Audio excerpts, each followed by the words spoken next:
বিসমিল্লাহির রহমানির রহিম। আসসালামু আলাইকুম ওয়া রাহমাতুল্লাহ।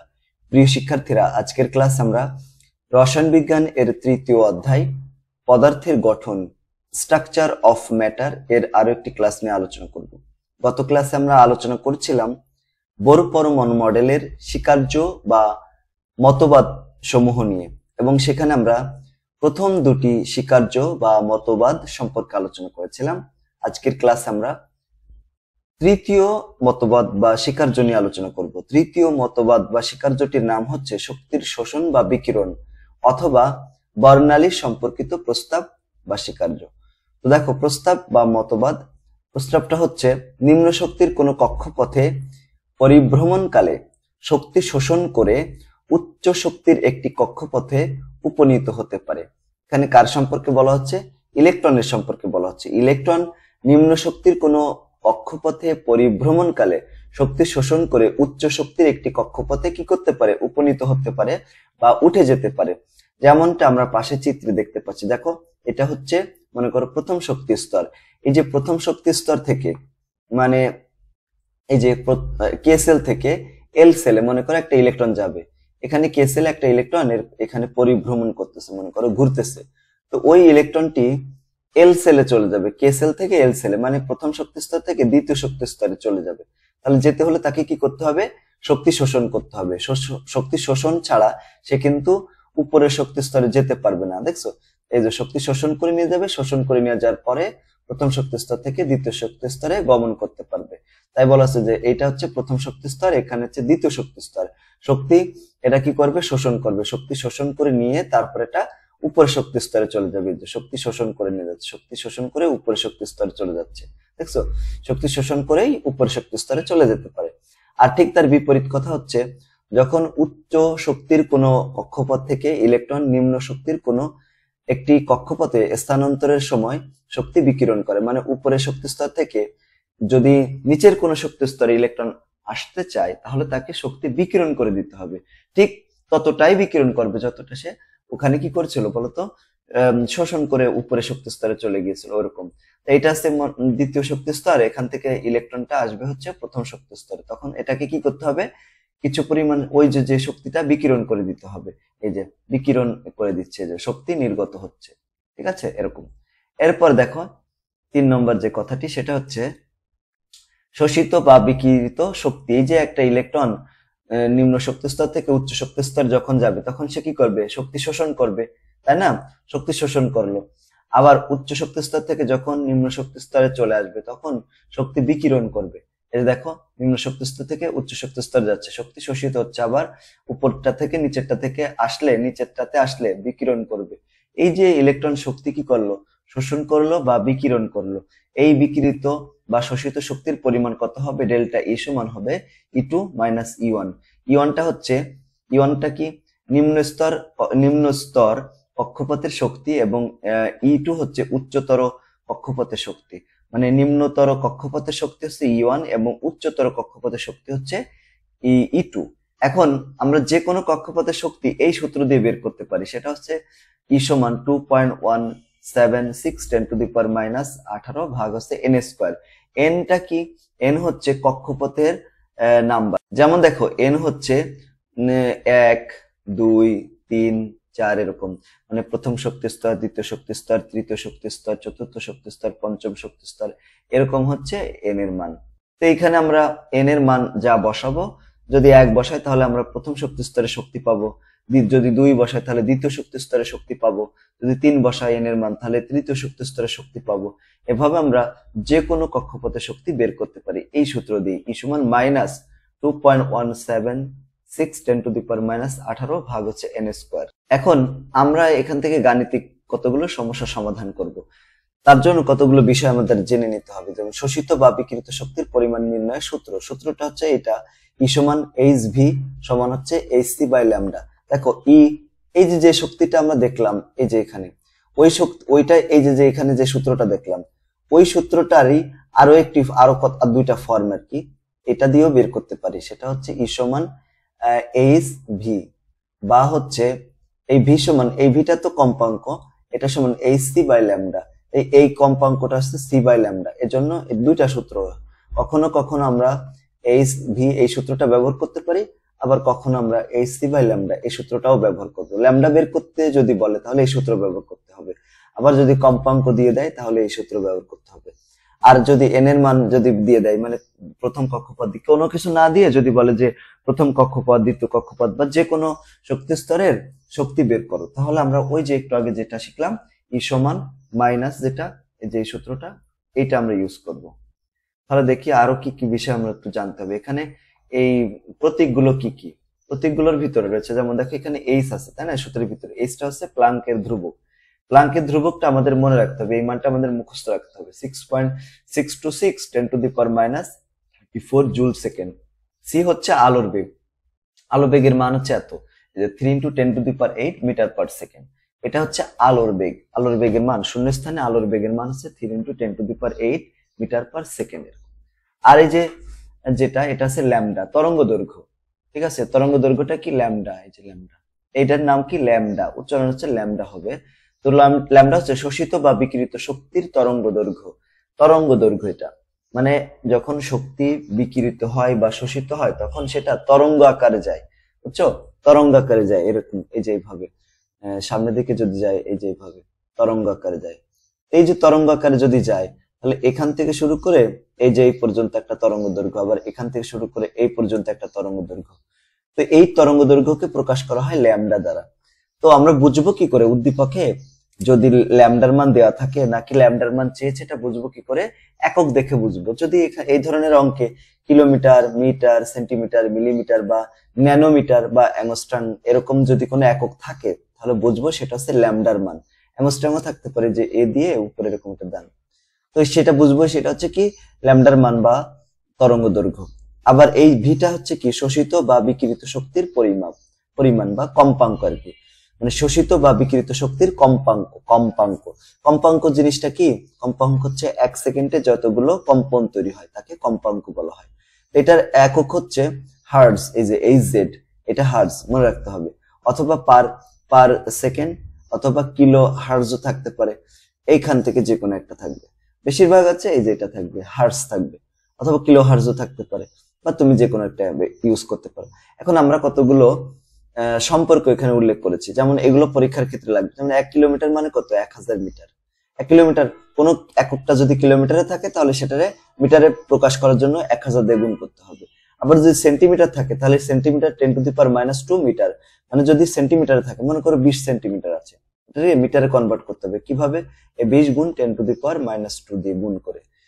তারপরে 1 মিলিমিটার সমান 10⁻³ তারপরে 1 ন্যানোমিটার 10⁻৯ মিটার।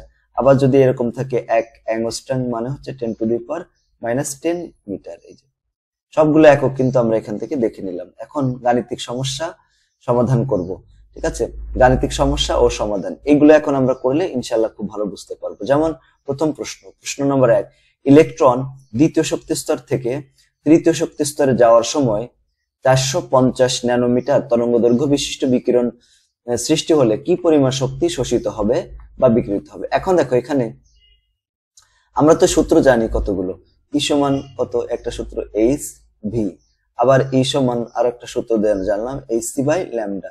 এই ধরনের অঙ্ক কিন্তু ভেরি ভেরি ইম্পর্টেন্ট, এগুলো পরীক্ষায় আসবেই আসবে, 100% কমন ধরে নিতে পারো ইনশাআল্লাহ।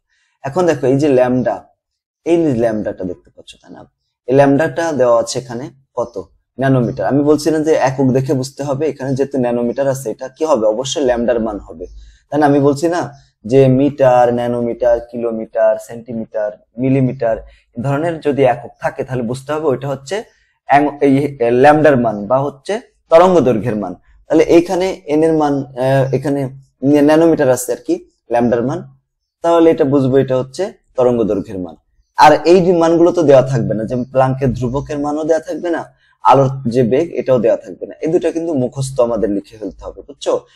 এটা তো ধ্রুবক, এজন্য এটা দেওয়া থাকবেই না, কখনোই থাকবে না, বা ভবিষ্যতে থাকতেও পারে 2-1টাতে, অনেক কম থাকে, মনে করো 100টার ভিতরে 1টা বা 2টা বা 5টা থাকতে পারে, এরকম কথার কথা।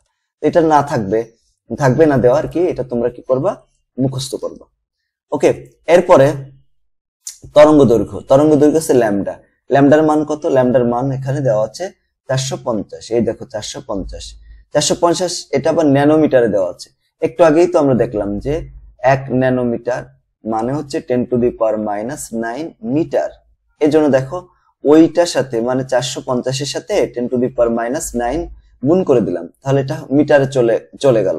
তাহলে এখানে এককটা কি হবে, মিটার হয়ে যাবে, যেহেতু আমরা 10⁻⁹ দ্বারা গুণ করে দিয়েছি, এজন্য এখানে মিটার একক হয়ে গেল। এখন আমরা বের করব ই, শোষিত শক্তি বা বিকিরিত শক্তি। দেখছো ই বের করব, এই যে ই সমান hc/λ। তো ই সমান মানে উই নো এই ই সমান হচ্ছে hc/λ, ঠিক আছে। তো এখন এই যে এইচ এর মান কত, এইচ এর মান হচ্ছে এটা 6.626 10⁻34। আর এই যে স্থির যে মানটা, স্থির মান তো মুখস্থ 3 × 10⁸। আর ল্যামডার যে মানটা, এই যে নিচে ল্যামডার মান বসিয়ে দিলাম 450 10⁻⁹ ল্যামডার মান। তো এখন এটাকে যদি আমরা হিসাব করি, দেখো ক্যালকুলেটর দিয়ে হিসাব করবা। কিভাবে হিসাব করবা, প্রথমে ব্র্যাকেট দিবা একটা 6.626 10⁻⁻ কত 34, এই যে গুণ হচ্ছে 3 × 10⁸, ব্র্যাকেট দিয়ে দেবো ক্লোজ করে, ভাগ দিয়ে অবশ্যই ব্র্যাকেট দিতে হবে, ভাগের পরে অবশ্যই দিতে হবে, সামনে না দাও কিন্তু পেছনে দিতেই হবে, তা না হলে কিন্তু অঙ্ক ভুল যাবে। এই যে দিলাম ব্র্যাকেট ক্লোজ করে, এই যে মাশাআল্লাহ দেখছো 4.42 10⁻⁻19 হলো। এখানে তুমি অনেকে বলবা যে ভাই এখানে তো 4.4173 এত অনেক বড় একটা সংখ্যা আছে। দেখো পয়েন্টের পরে যে দশমিক না, দশমিকের পরে সর্বোচ্চ তুমি 3টা দিবা, তার বেশি দেওয়ার প্রয়োজন নাই।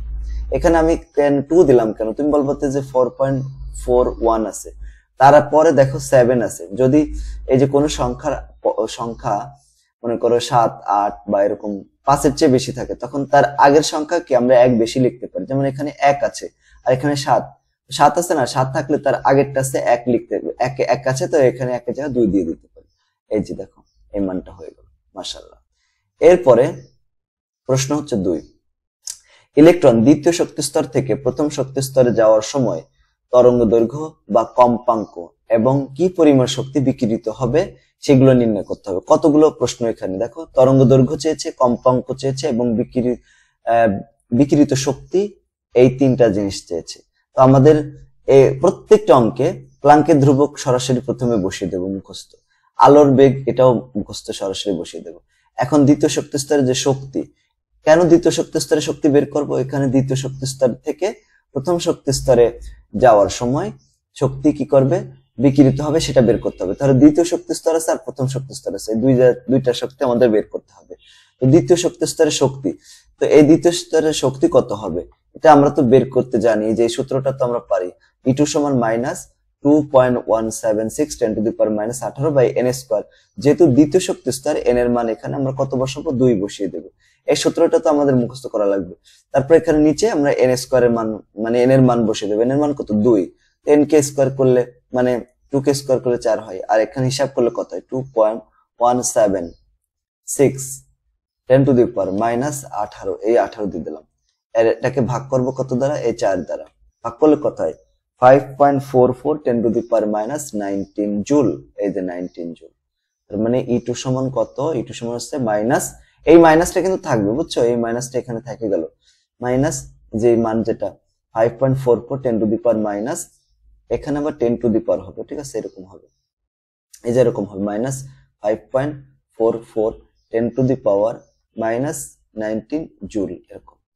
এরপরেরটাই চলে যায়, এরপরেরটাও দেখো, আমাদের প্রথম শক্তি স্তরের শক্তি সূত্র কি, E1 সমান মাইনাস, এই যে যেহেতু প্রথম শক্তি স্তরের জন্য E1 দিলাম, আর ওটা তো ছিল দ্বিতীয় শক্তি স্তরের জন্য E2 দিয়ে দিয়েছি। মানে উচ্চ কোনো শক্তি স্তর, উচ্চতর কোনো শক্তি স্তর যদি হয় সেটাকে তোমরা E2 ধরবা, আর এরপরে নিচের যে শক্তি স্তর সেটাকে E1 ধরবা অলওয়েজ। যেমন তো প্রথম শক্তি স্তর তো দ্বিতীয় শক্তি স্তরের চেয়ে কম, এজন্য এটা E1 ধরলাম। সূত্র যেটা সেটা বসিয়ে দিলাম, n², এখানে n এর মান কত হবে, 1। তো 1 কে যা দিয়ে কোনো কিছুকে 1 দিয়ে ভাগ করলে তো 1ই হবে, ওই জিনিসটা থেকে যাবে। তো এখানে এত জুল হলো। এখন আমরা কি করব, বিকিরিত শক্তির পরিমাণ বের করব। বিকিরিত শক্তি মানে কি, ডেল্টা E সমান E2 - E1। এই যে E2 বসালাম, এটা হচ্ছে E1 বসালাম। এখন এই মাইনাসে মাইনাসে প্লাস হয়ে যাচ্ছে, ঠিক আছে, মাইনাসে মাইনাসে প্লাস দিয়ে আমরা এখন হিসাব করে দেখবো কত আসে এই মানটা। এই দেখো, এটা একটু বিয়োগ করে দেবো। কিভাবে বিয়োগ করবো, এই যে এইভাবে প্রথমে তো মাইনাস রয়েছে, -5.44 10⁻19, তাই না? এই যে 19 দিয়ে দিলাম। এবার মাইনাস, ব্র্যাকেটের ভিতরে আবার মাইনাস আছে, মাইনাস, দেখো -2.176 10⁻18 ব্র্যাকেট ক্লোজ করে দিলাম। এই যে 1.632, দেখছো 1.632 10⁻18 জুল, এইটা হয়। এরপরে দেখো তরঙ্গ দৈর্ঘ্য কত হবে। তরঙ্গ দৈর্ঘ্য আমাদের বের করতে বলছে না, তরঙ্গ দৈর্ঘ্য। এখন তরঙ্গ দৈর্ঘ্যের জন্য আমাদের প্লাঙ্কের ধ্রুবক লাগবে এবং আলোর বেগ লাগবে। আর আমরা এই বিকৃত শক্তির পরিমাণ তো আমরা জানলাম, এই যে এখানে কেবলমাত্র জানলাম না, এই যে এই মানটা, এই যে মানটা পেলাম এখানে সুন্দর করে সেই মানটা লিখবো। লেখার পরে আমরা বের করবো হচ্ছে ল্যামডার মান। দেখো আমরা যে সূত্রটা জানি, ই সমান কত, এইচ সি ভাগ হচ্ছে ল্যামডা। এখন এই ল্যামডাটা এখানে রাখলাম, এইচ সি ভাগ এই যে ই যেটা, এটাকে এখানে নিয়ে যাব, এই যে এরকম নিয়ে গেলাম। তাহলে এখন মানগুলো বসিয়ে দিই, যেমন এটা হচ্ছে এইচ এর মান, এটা কি সির মান, আর নিচে যেটা বসালাম এটা হচ্ছে ইর মান, শক্তির মান। এখন এটাকে আমরা হিসাব করি একটু ক্যালকুলেটর দিয়ে, কত আসে। উপরে 6.626 10⁻24 গুণ, মানে 34 গুণ 3 × 10⁸, এই যে মানটা হয়, তাকে ভাগ করে দেবো কত, 1.632 10⁻18, এই যে 18, দেখছো এই মানটা হয়। এখন এটাকে তুমি সায়েন্টিফিক মোডে নিবা কিভাবে, শিফট চেপে মুড চাপবা, তারপরে 7 এটা চাপবা, তারপরে এখানে 0 থেকে 9 পর্যন্ত যে কোনো একটা সংখ্যা, তুমি এখানে 3 চাপলাম, তিনই তুমি রাখবা, 1.22 10⁻7। তুমি যদি 3 না রেখে দেখো অন্য কিছু রাখো, এই যে দেখো এটা শিফট চেপে 7 চাপলাম, এরপরে 4 যদি চাপি, দেখছো এরকম আসবে মানটা। এখন মানটা এরকম আসলো কেন, মানে আমরা 4 সংখ্যাটা চাপছি না, তো 4টা ডিজিট আসবে টোটালে, এই জন্য এরকম আসতেছে। তুমি যেরকম ক্যালকুলেটর ইউজ করবা, মানে এই যে এখানে 0 থেকে শুরু করে 9 পর্যন্ত যে সংখ্যাগুলো চাপবা সেইভাবে আনসার আসবে। এখানে ঘাবড়ানোর কোনো কিছু নাই, এটাও উত্তর হবে, তুমি যেটা পাবো ওটাও উত্তর হবে সঠিক। এরপরে দেখো কম্পাঙ্ক। কম্পাঙ্ক কি, কম্পাঙ্কের জন্য আমাদের প্লাঙ্কের ধ্রুবকের মান, আলোর বেগ, এটা লিখে রাখতে হবে। আর বিকিরিত শক্তি তো যেটা আমরা দেখলাম একটু আগে বের করছি। এখন আমরা তো আরেকটা সূত্র জানি, ই সমান কত, এইচ ভি। এখন ভি সমান কত হয়, এই যে এইচ ভি সমান কত, ই বা এই ভি সমান কত, ই বাই এইচ, এরকম। আমরা এইটাকে এফ ও ধরতে পারি, যে এটাকে আমরা অনেক বইতে এফ ও ধরা আছে। এখন ভি সমান ই বাই এইচ, ইর মান তো আমরা বের করেছি প্রথমে, আর এই নিচে হচ্ছে এইচ এর মান, এটা ভাগ করে দেব। দেখো এই যে ক্যালকুলেটর দিয়ে হিসাব করে দেবো কত আসে। দেখো উপরে রয়েছে কত, এইচ এর মান, মানে ইর মান, এইচ এর মান, তাই না? উপরে আছে ইর মান কত, 1.632 10⁻18, এই যে 10⁻18 ভাগ দিতে হবে, অবশ্য ব্র্যাকেট দিতে হবে, ব্র্যাকেট না দিলে কিন্তু ভুল। 6.626 10⁻24, এই যে 24 বসিয়ে দিলাম। এই দেখছো কত আসে মান, এই যে এত হার্টজ। যদি একক হচ্ছে হার্টজ না, এই জন্য তুমি এটাকে কিলো হার্টজেও প্রকাশ করতে পারো, তাহলে 1000 দ্বারা ভাগ করে দিতে হবে। তাহলে তুমি এটা, এই যে মানটা, এটা কিলো হার্টজ, দরকার নেই, এই যে মান আসবে সেটা হার্টজ লিখে দেবো, এই যে এটা। এরপরে দেখো চিত্র দিয়ে একটা ম্যাথ দিল এখানে, মনে করো এটা প্রশ্ন নম্বর 3। চিত্রের মৌলের সর্বশেষ সেল থেকে এল সেলে ইলেকট্রন যাওয়ার সময় তরঙ্গ দৈর্ঘ্য, কম্পাঙ্ক ও কি পরিমাণ শক্তি বিকিরিত হবে তা বের করতে হবে। দেখছো এই 3টা জিনিস বের করতে হবে। তো সর্বশেষ শক্তি স্তর তো এই যে এটা এন কক্ষপথ দেখাই যাচ্ছে, এন সেল, সেখান থেকে এল সেলে ইলেকট্রন আসবে, মানে দ্বিতীয় শক্তি স্তর আসবে। সর্বোচ্চ তো চতুর্থ শক্তি স্তর, সেখান থেকে দ্বিতীয় শক্তি স্তরে আসবে ইলেকট্রন। ইলেকট্রন যদি আসে, এই যে একটু আগে যেটা করলাম ওইভাবে, বুঝছো, আমাদের তরঙ্গ দৈর্ঘ্য, কম্পাঙ্ক, তারপরে বিকিরিত শক্তির পরিমাণ, এগুলো বের করতে হবে। তাহলে প্রথমে আমরা কি করব, এই যে এন এর মান এখানে কত, এন সেল না, এন সেল মানে কত, এন এর মান হচ্ছে 4, তাই না, চতুর্থ শক্তি স্তর, মানে এটাকে আমরা N2 বা N2 ধরতে পারি। হ্যাঁ, N2 ধরা দরকার, Nই ধরি, আমাদের যে সূত্র যেখানে লাগবে তখন সেটা আমরা ইউজ করি। আর এখানে এইচ এর মান দেওয়া আছে, দেখছো এই যে এটা এইচ এর 2টা একক, জুল সেকেন্ড, এই এককটাও যা, এই এককটাও তাই সেম। আবার অনেকে বলবো যে আপনি লিখছেন জুল সেকেন্ড, এখানে আবার KG metre square per second, same, একই, দুইটাই সেম। এখন দেখো এখানে বলছে না সর্বশেষ সেল, তো সর্বশেষ সেল মানে এখানে এন সেল মানে কত, ছোট হাতের এন এর মান 4। এখন এখানে এল সেল মানে কত, এখানে এন এর মান 2, দ্বিতীয় শক্তি স্তর। এখন দেখো প্লাঙ্কের ধ্রুবক, এটা মুখস্থ বসে দেব, আলোর বেগ এটা আমাদের মুখস্থ লাগবে। এখন দ্বিতীয় শক্তি স্তরের শক্তি, এখানে দ্বিতীয় শক্তি স্তর মানে যে এন, দেখছো এই যে N2, এটাকে আমরা N2 ধরি, N2 না, এটাকে আমরা N1ই ধরবো, যেহেতু E1 ধরবো, যেহেতু এটা নিম্ন শক্তি স্তর। ঠিক আছে, তো E1 সমান এই যেটা সূত্র বসিয়ে দিলাম। এখন এটাকে হিসাব করব, হিসাব করলে কত মান হয়।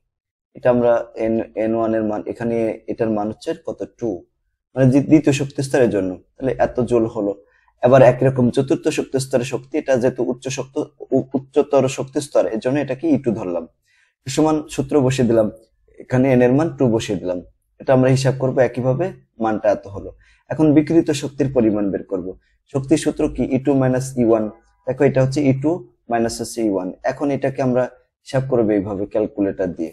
দেখবে এটা তো দেখালাম একটু আগে, সেম ভাবে করবো। এখানে minus 1.36 10 to the power minus 19 বিয়োগ ব্র্যাকেট ক্লোজ করে আবার বিয়োগ 5.44 10 to the power minus 19 bracket close করলাম 4.080 10 to the power minus 19 joule হলো। এটা হচ্ছে বিকিরিত শক্তি। তরঙ্গ দৈর্ঘ্য কত হবে? তরঙ্গ দৈর্ঘ্যের জন্য এখন দেখো এইচ এর মান লাগবে, সি এর মান লাগবে, আর যে শক্তিটা আমরা পেলাম এখানে এটা ই লাগবে। তো আবার আমরা জানি ই সমান এইচটি বাই ল্যামডা। ল্যামডা সমান কত, এইচটি বাই ই। ওই যে এখানে এই যে দেখো এই ল্যামডাটাকে উপর নিয়ে আসলাম, এটাকে নিচে নিয়ে আসলাম। তাহলে এটা হচ্ছে সি এর মান বসিয়ে দিলাম, আর এই যে এটা আর এটা হচ্ছে এইচ এর মান, আর নিচে হচ্ছে ই, এই পুরোটা হচ্ছে ই শক্তির মান। এটাকে আমরা হিসাব করব, মানটা এত মিটার হয়ে গেল। এই যে এটা কম্পাঙ্ক কত হবে? কম্পাঙ্ক দেখো প্লাঙ্কের ধ্রুবক আমরা জানি এত, আলোর বেগ এত, আর জুল তো এটাই শক্তি, এত শক্তি। তো এখন ই সমান কত, এইচসি বাই এইচসি। আর এইচসি বাই ল্যামডা এটা ইউজ করব না, কেন? কারণ ওখানে তো আমাদের ল্যামডার মান বের করা লাগবে না, এখানে লাগবে কম্পাঙ্ক। তাই কম্পাঙ্ক যে সূত্র ই সমান H V by H F. এই যে ভি সমান কত, এখান থেকে ভি সমান কত হয়, এইচ ই বাই এইচ হয়ে যাবে। তাহলে এখানে দেখো ই মানে শক্তির মান হচ্ছে এটা, আর এইচ এর মান হচ্ছে এটা। হিসাব করে দেখবো যে এত হার্জ হয়ে গেল।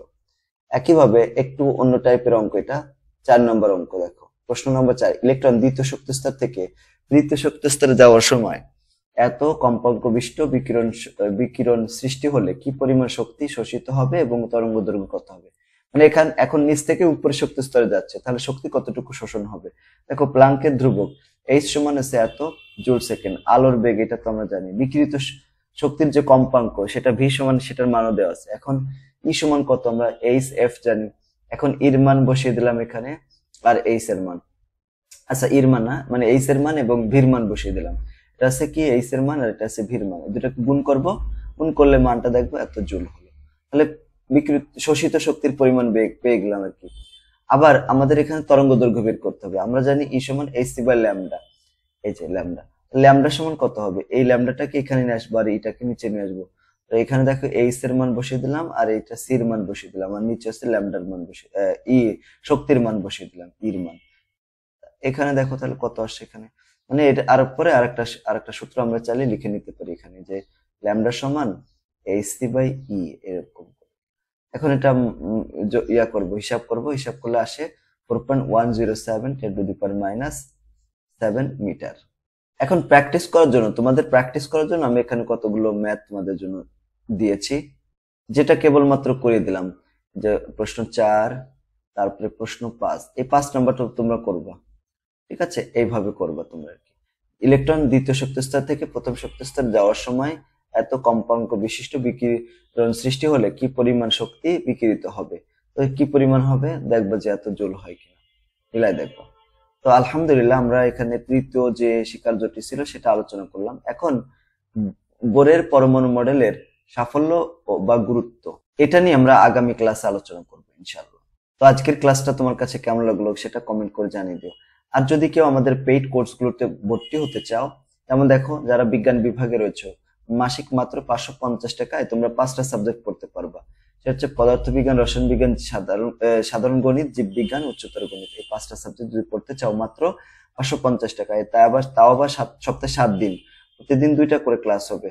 যদি ভর্তি হতে চাও তাহলে এই যে আমাদের নাম্বার 01620103495, এই নাম্বারটিতে যোগাযোগ করো। আর কেউ আমাদের কোচিং এ সরাসরি এসে ভর্তি হতে চাইলে আমাদের কোচিং এর ঠিকানা হচ্ছে ম70 পশ্চিম মেরুলবাড্ডা, ঢাকা 1212, ব্র্যাক ইউনিভার্সিটির পকেট গেটের পাশের গলিতে। তোমরা চাইলে এখানে এসে সরাসরি ভর্তি হতে পারো। দেশের বিভিন্ন অংশ থেকে বা বিভিন্ন অঞ্চল থেকে আমাদের এখানে এসে সরাসরি ভর্তি হয়ে আশেপাশে ম্যাচ আছে, এখান থেকে পড়াশোনা করতে পারো ইনশাআল্লাহ। আজকের ক্লাসটা এই পর্যন্ত। সবাইকে ধন্যবাদ। আসসালামু আলাইকুম ওয়া রাহমাতুল্লাহ।